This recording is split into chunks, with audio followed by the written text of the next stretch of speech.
Hi everybody, here we're going to go over the instructions for the magnetic field versus distance lab. So let's go ahead and take a look at the outline for the lab. So there's two parts. Actually what you're going to do first, there's going to be some settings that you're going to enter. So you're going to get these from the computer simulation website. But after that there's going to be two parts to the experiment. And if you look at it, again, both, as with most of the other labs, the outline looks the same. And you have some pictures here of what the setup should look like for each of the corresponding, for part 1 and part 2. That's going to be on this side over here.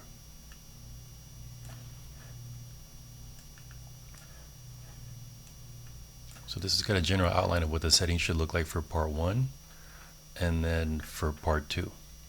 So let's go ahead and go to the computer simulation. So if you click on this link, this is the website that's going to appear, and this is how it's going to appear to you. So there's a couple of things you have to do first before you do the experiment.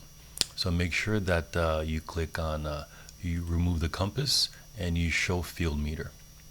And for part 1 of the, and also you want to set the field strength to 100%.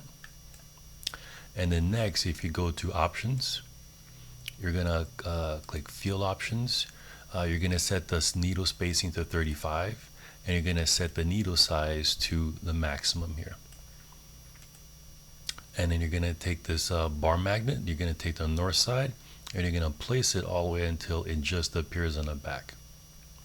So when you do this, if you notice where my cursor is, the center of each of these needles are going to be 1 centimeter apart in a horizontal direction, and also 1 centimeter apart in a vertical direction. So for part 1, what you're going to do is you're going to take this Gauss meter, and you're going to measure the magnetic fields in Gauss, not in Teslas. And you're going to place a Gauss meter. You can take it along the center line here, but make sure that it's lined up at the center of the needles. And at each position, so this is going to respond to 1 centimeter from the bar magnet. You're going to record this magnetic field, and then you're going to move it to this new location. 2 centimeters from the bar magnet, you're going to record that magnetic field. And 3 centimeters from the bar magnet, you're going to record this magnetic field here. So I'll show you what it looks like on the actual Excel file. So this is going to be for over here, section 6. So the distances are already written there for you. So these X is going to be the horizontal distance. So at 1 centimeter, you're going to record the corresponding magnetic field. So at this location, you're going to record the magnetic field. And then at 2 centimeters, you're going to record the corresponding magnetic field. So move it over here to 2 and then record the corresponding magnetic field. And you're going to go ahead and fill in this table of magnetic field versus distance all the way down to 15 centimeters. And then once you've done that, you've completed the data taking section for part 1. And next, what you're going to do is you're going to go to section 8 and you're going to graph the magnetic field B versus the horizontal distance X. And when you do, you're going to insert that graph here. And based on the shape of this trend line, you're going to refer to this section here for linearization, whether it's parabolic, exponential, or a power relationship. So based on your best observation here, you're going to decide which of these options is going to linearize the data. Will it be log, natural log, or x squared? So you're going to analyze the graph from section 8, and based on the shape of the trend line, you're going to go back to section 7. And so the z-axis was going to be the horizontal axis for the linearized data.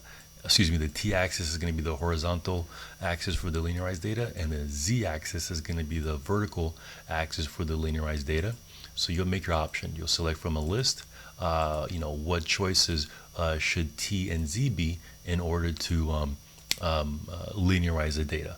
And once you've decided what the choices should be, then you're going to make the corresponding calculations, and then you're going to fill in section 7. And after you've created the linearized data, then you're going to go to section 8, and you're going to graph the linearized data, and you should get a straight line. So you'll include the trend line and the slope.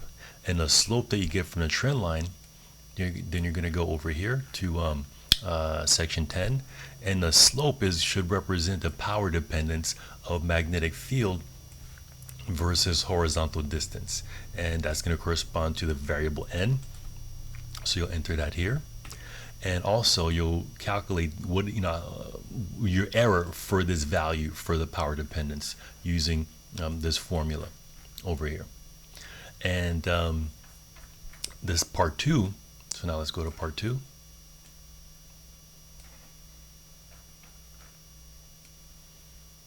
So part 2, it's a similar setup, except that here the magnetic field is going to be on the upper part of the screen.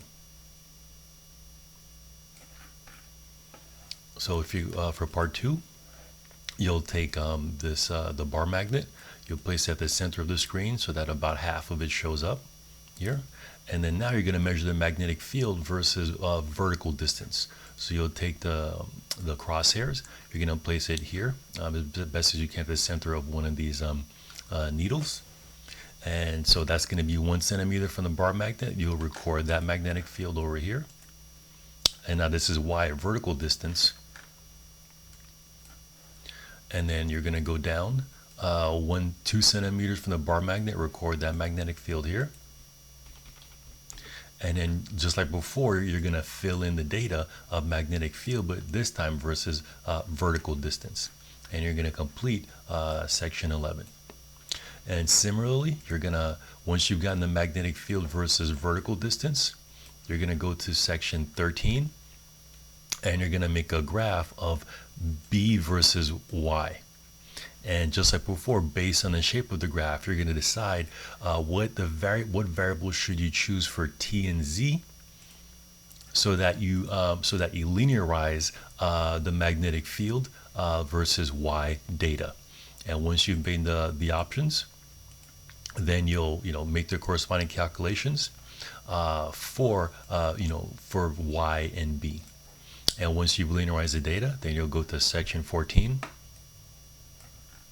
And in section 14, you're going to plot the linearized B versus the linearized, or you'll plot Z versus T.